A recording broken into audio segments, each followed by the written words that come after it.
एक movie explainer होने के नाते आज से मैं अपनी बाकी की जिंदगी कोरियन सिनेमा की 2000 सबसे बेहतरीन क्राइम और इंसानी फितरत वाली फिल्में समझाने में लगा दूंगा। और आज की फिल्म द किलर जैसे ही रिलीज हुई, इसे एडल्ट कैटेगरी यानी 19+ का टैग मिल गया। इसके खौफनाक हिंसा वाले सीन और दम घोट देने वाले माहौल ने एक वक्त पर कोरियन महिलाओं को बारिश की रात में अकेले बाहर निकलने से डरा दिया था। ये फिल्म कोरिया की एक सच्ची घटना पर आधारित है। ये सिर्फ पुलिस और मुजरिम की आम कहानी नहीं है, बल्कि ये कोरिया के सिस्टम और वहाँ की सजाए मौत के ढीले कानून पर सवाल उठाती है। जब कानून सिर्फ अच्छे लोगों को रोकता है और राक्षसों को सजा नहीं दे पाता, तो बदला लेने की हद क्या होनी चाहिए। अब चलिए कहानी की असली शुरुआत पर चलते हैं और देखते हैं कि कैसे एक अच्छा इंसान शैतान बनने पर मजबूर हो जाता है और कैसे देश का कानून मुजरिमों को बचाते हुए पीड़ितों को कभी न खत्म होने वाले अंधेरे में धकेल देता है। उस दरिंदे ने देखा कि एक गर्भवती महिला अकेली चेकअप के लिए आई है, तो वो उसके पीछे लग गया। जैसे ही वो महिला एक सूनी गली में मुड़ती है, उसे जबरदस्ती एक वैन में डाल दिया जाता है। वैन के अंदर अचानक फोन बजता है, जो उसके पति का था। ड्राइविंग सीट पर बैठा आदमी करण फोन उठाता है और स्क्रीन पर उस खुशहाल जोड़े की फोटो देखकर मुस्कुराते हुए फोन खिड़की से बाहर फेंक देता है। वो वैन को पहाड़ों के बीच ले जाता है।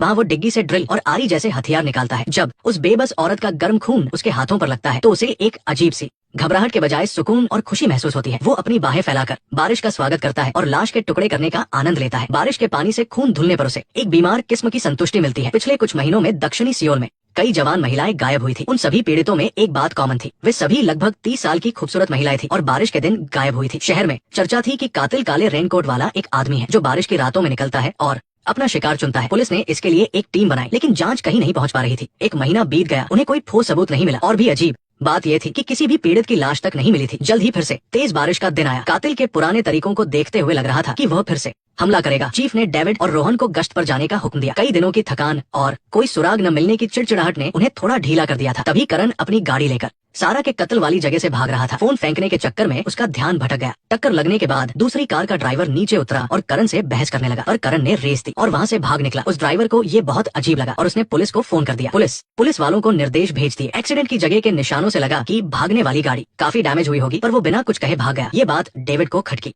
तभी डेविड को सड़क किनारे एक फोन मिला। हाल ही में हुई औरतों के गायब होने की वारदातों को सोचकर उसे कुछ बुरा होने का एहसास हुआ। उसने फौरन हेडक्वार्टर को खबर दी और बैकअप मांगा। साथ ही उसने और रोहन ने उस वैन का पीछा करने का फैसला किया। जब वे पहाड़ के पास पहुंचे, तो वहाँ का रास्ता कीचड़ से भरा था। रोहन ने कीचड़ पर टायरों के ताजे निशान देखे और फौरन गाड़ी उनके पीछे लगा दी। पीछा करते हुए वे शहर तक आ गए। रेड लाइट पर उसने उतरकर गाड़ियों की जांच शुरू की और जल्द ही उसे पीली मिट्टी से सने टायरों वाली एक वैन मिल गई। जैसे ही वैन का ड्राइवर गाड़ी आगे बढ़ाने लगा, डेविड दौड़कर आया और गाड़ी के आगे खड़ा हो गया। वैन का ड्राइवर करण ही था। पुलिस को देखकर वो घबराया नहीं, बल्कि उसके चेहरे पर एक अजीब सी मुस्कान आ गई। उसने धीरे से शीशा चढ़ाया और स्टीयरिंग कसकर पकड़ लिया। साइलेंस। रोहन ने फुर्ती दिखाई और अपनी पुलिस कार वैन के आगे लगा दी, जिससे करण का रास्ता पूरी तरह बंद हो गया। अब कोई रास्ता न देख करण चुपचाप नीचे उतर आया। डेविड ने गाड़ी के आगे लगे निशान और पेंट को देखकर यकीन कर लिया कि यही वो गाड़ी है। उसने रोहन को करण पर नजर रखने को कहा और खुद वैन की तलाशी लेने लगा। पीछे सिर्फ काम के औजार थे, कुछ खास नहीं मिला। पर जैसे ही वो दरवाजा बंद करने वाला था, उसे सीट के नीचे एक औरत के बाल दिखाई दिए। डेविड ने उन बालों को उठाया और जैसे ही उन्हें छुआ, उनसे ताजा लाल खून निकलने लगा। ये देखकर डेविड के पैरों तले जमीन खिसक गई। उसे अपनी आंखों पर यकीन नहीं हो रहा था। उसने गाड़ी के अंदर बैठे करण की तरफ देखा। करण बिना डरे उसकी आंखों में देख रहा था और उसके चेहरे पर एक चिढ़ाने वाली मुस्कान थी। फॉरेंसिक एक्सपर्ट्स की लाइटों की जांच में वैन के अंदर जो दिखा, वो रोंगटे खड़े कर देने वाला था। वैन के पिछले हिस्से में चारों तरफ सूखे हुए खून के ढेरों निशान थे। रात भर की जांच के बाद पता चला कि ये खून कम से कम 8 अलग अलग औरतों का था। करण ही वह रेनकोट किलर था जिसने पुलिस की नाक में दम कर रखा था। आखिरकार केस सुलझ गया था। पुलिस स्टेशन में जश्न का माहौल था। चीफ ने डेविड की बहुत तारीफ की। इतनी बड़ी कामयाबी की खुशी में डेविड झूम रहा था। तभी उसके फोन की घंटी बजी। उसके जीजा समीर का फोन था। दूसरी तरफ समीर की आवाज में बहुत घबराहट थी। माफ करना, आज मैं मुजरिम को पकड़ने में बहुत बिजी था, इसलिए तुम्हारा फोन नहीं देख पाया। तुम क्यों फोन कर रहे थे? उसके बाद फोन क्यों नहीं लगा? शायद बैटरी खराब हो गई होगी। ठीक है, मैं थोड़ी देर में कॉल करता हूँ। हाँ बोलिए, आपका फोन नंबर क्या है? तभी उसे समीर की घबराई आवाज और वो खून से सने बाल याद आए। एक भयानक ख्याल ने उसके दिल को झकझोर कर रख दिया। वो पागलों की तरह लॉकअप की तरफ भागा और करण का कॉलर पकड़कर लाल आंखों से उससे पूछने लगा। डेविड की हालत देखकर करण को एक बीमार सी संतुष्टि महसूस हो रही थी। उसे दूसरों को तड़पते हुए देखने में मजा आता था, खासकर जब सामने वाला एक पुलिस वाला हो। ढूंढ कर दिखाओ।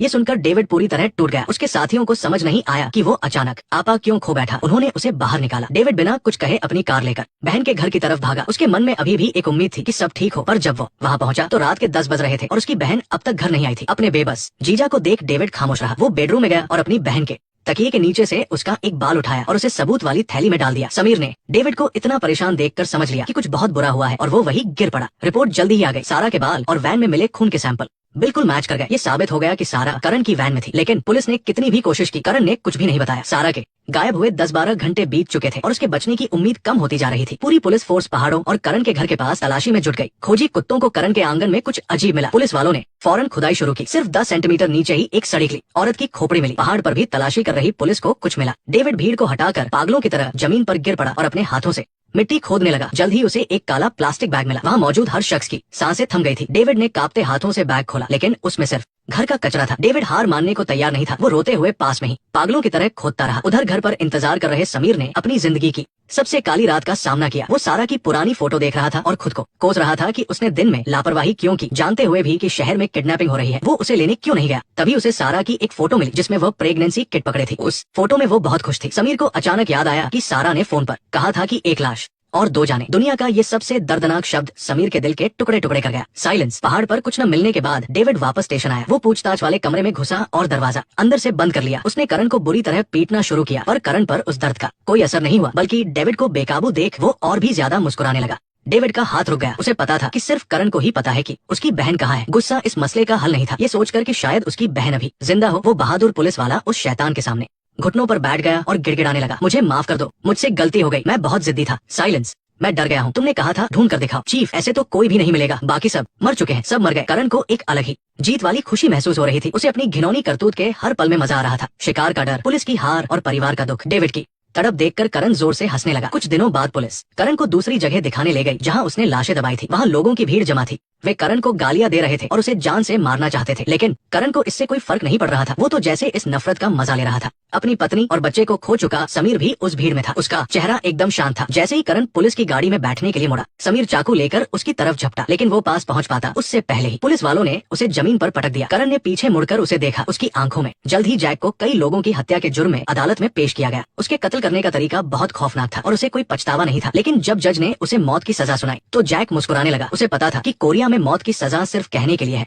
पिछले 20 सालों से यहाँ किसी को फांसी नहीं दी गई थी। ये सुनकर सैम पूरी तरह टूट गया। उसे लगा कि उसकी पत्नी और अजन्मा बच्चा तो मिट्टी में मिल गए, लेकिन उन्हें मारने वाला कातिल कानून की आड़ में सुरक्षित है। उसी रात उसने अपने उस घर में फांसी लगाने की कोशिश की जहाँ कभी खुशियाँ गूंजती थी। जैसे ही उसकी आंखों के सामने अंधेरा छाने लगा, अचानक रस्सी टूट गई। सैम जोर से जमीन पर गिरा और तस्वीर में अपनी पत्नी का मुस्कुराता चेहरा देखकर दर्द से चीख उठा। उस पल वो मौत के मुंह से वापस तो आ गया, लेकिन उसके अंदर सब कुछ हमेशा के लिए बदल गया। सैम ने टोनी के साथ आखिरी बार खाना खाया। चलो साथ में सीफूड सूप बनाते हैं, यही बेहतर होगा। अब हम नहीं मिलेंगे टोनी भाई, तुम्हें देखकर मुझे सारा की याद आती है। इसके बाद सैम गायब हो गया। दूसरी तरफ जैक जेल की जिंदगी में अच्छी तरह ढल चुका था।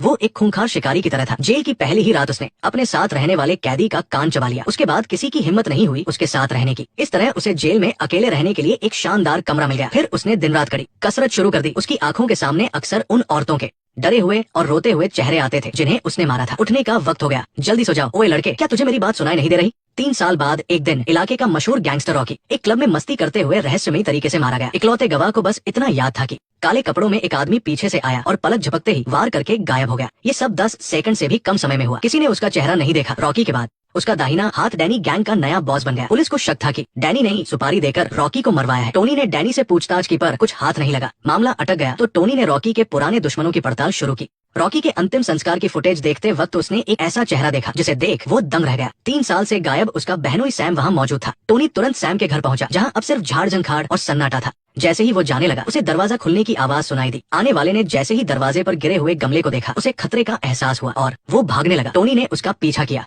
सैम ही था। इससे पहले कि टोनी कुछ समझ पाता सैम दीवार फांदकर भाग निकला। सैम को पकड़ने में नाकाम टोनी वापस उसके घर गया। अंदर जाकर उसे पता चला कि बाहर की गंदगी सिर्फ दिखावा थी, अंदर किसी के रहने के निशान थे। सैम इन 3 सालों से यही रह रहा था। मेज पर अनगिनत खरोंचे थी जो जैक से बदला लेने के उसके पक्के इरादे को दर्शाती थी। अपने मकसद को पूरा करने के लिए उसने खुद को बहुत कड़ी ट्रेनिंग दी थी और लड़ने की कई तकनीकें सीखी थी। दीवार पर रॉकी और डैनी की सारी जानकारी चिपकी हुई थी। टोनी उलझन में था कि सैम को तो जैक को मारना था, फिर उसने रॉकी को क्यों मारा। जल्द ही सैम ने डैनी पर दूसरा हमला किया। उसने एक ट्रक से डैनी की कार को बुरी तरह बार टक्कर मारी। डैनी के गुंडों ने सैम को गाड़ी से खींच निकाला और उसे बेरमी से पीटने लगे। जब लगा कि वो मर जाएगा तभी एक गोली चलने की आवाज आई। वो टोनी था। पुलिस को देख गुंडे भाग गए और सैम भी मौके का फायदा उठाकर निकल गया। मामला गहराता जा रहा था। टोनी ने गहराई से छानबीन की तो एक पुराने अपराधी से उसे एक बड़ा राज पता चला। रॉकी और डैनी कभी पुराने डॉन हैरी के सबसे करीबी हुआ करते थे, लेकिन 5 साल पहले उन दोनों ने गद्दारी करके हैरी को जेल भिजवा दिया। हैरी को मौत की सजा हुई थी, लेकिन वो अभी भी जेल में बंद था। रॉकी और डैनी ने हैरी का सारा कारोबार हड़प लिया था। जाहिर था कि जेल में बंद हैरी के पास बदला लेने की वजह थी। इत्तेफाक से हैरी और जैक एक ही जेल में बंद थे। जब हैरी को पता चला कि डैनी बाल बाल बचा है तो उसे समझ आ गया कि सैम ने अपना वादा निभाया है। अब हैरी की बारी थी। उसने एक धारदार लोहे का टुकड़ा निकाला जिसे उसने 2 साल से छिपाकर पैना किया था। ये जैक के लिए उसका तोहफा था। जेल के बाथरूम में जब जैक नहा रहा था, हैरी ने उस पर हमला कर दिया, लेकिन हैरी ने जानबूझकर जैक के नाजुक अंगों पर वार नहीं किया। जैक को लगा कि बूढ़ा हैरी कमजोर पड़ गया है। उसने पलटकर हमला किया और हैरी से वो हथियार छीनकर उसे बुरी तरह जख्मी कर दिया। जैक के अंदर 3 साल से दबी खून की प्यास उस वक्त बाहर आ गई जब पुलिस पहुंची तो हैरी की सांसें उखड़ रही थी। जैक भी घायल होने का नाटक करके बेहोश हो गया। दोनों को अस्पताल ले जाया गया। टोनी को खबर मिलते ही वो अस्पताल पहुंचा। उसने हैरी से सच उगलवाने की कोशिश की। मरते हुए हैरी ने मुस्कुराते हुए पूरी योजना बता दी। सैम ने बदला लेने की धुन में एक जासूस की तरह सालों तक छानबीन की थी। उसने न सिर्फ हैरी की गद्दारी का सच पता लगाया बल्कि एक ऐसा खौफनाक सच भी ढूंढ निकाला जिसे पुलिस भूल चुकी थी। हैरी की मां ने खुदकुशी नहीं की थी बल्कि रॉकी के आदमियों ने उन्हें मारकर उसे खुदकुशी का रूप दे दिया था। सैम ने एक मौके का फायदा उठाकर हैरी को सारे सबूत दिखाए। दोनों दुखी और गुस्से से भरे आदमियों के बीच एक सौदा हुआ। सैम ने हैरी के गद्दार साथियों को खत्म करने का जिम्मा लिया और हैरी को जेल में ऐसा हंगामा करना था जिससे जैक अस्पताल पहुंच जाए ताकि सैम उसे वहां से उठा सके। टोनी ये सब सुनकर दंग रह गया। उसने सोचा कि सैम ने हैरी से जेल के अंदर ही जैक को क्यों नहीं मरवा दिया। तभी जैक के कमरे के पास से धुआं निकलने लगा और अस्पताल का फायर अलार्म बज उठा। नाटक कर रहे जैक ने अपनी आंखें खोली। उसने बिना डरे अपनी कलाई तोड़ दी ताकि हथकड़ी से हाथ बाहर निकाल सके। जब एक गार्ड कमरे में आया तो जैक ने बड़ी सफाई से उसका गला रेत दिया। खामोशी। जैक कमरे से भाग निकला और एक सर्जिकल चाकू चुरा लिया ताकि मरीज बनकर अस्पताल से बाहर निकल सके। लेकिन सैम उसे जिंदा बाहर ले जाना चाहता था। कॉरिडोर के कोने पर सैम ने उसे बिजली के झटके वाली गन से ढेर कर दिया और तैयार खड़ी एम्बुलेंस में डाल लिया। टोनी ने ये सब देख लिया और उन्हें रोकने की कोशिश की पर सैम उसे चकमा देकर पहाड़ों की तरफ निकल गया। सैम जैक को घने जंगलों के बीच ले आया। इन सालों में उसने अपनी पत्नी सारा को ढूंढना कभी नहीं छोड़ा था। भले ही उसे बताया गया था कि वो मर चुकी है पर उसे अपनी पत्नी का शरीर हर हाल में चाहिए था। यही उसके जिंदा रहने की वजह थी। इसलिए उसने जैक को जिंदा छोड़ा था ताकि वो उसे सारा की लाश तक ले जा सके। जैक उसे कुछ पत्थरों के पास ले गया। सारा को यही दफनाया है। ये सुनकर सैम की आंखें भर आई पर उसने खुद को संभाला और जैक को फावड़ा देकर खुदाई करने को कहा। जल्द ही जैक ने एक प्लास्टिक का बैग निकाला। सैम की धड़कनें तेज हो गई।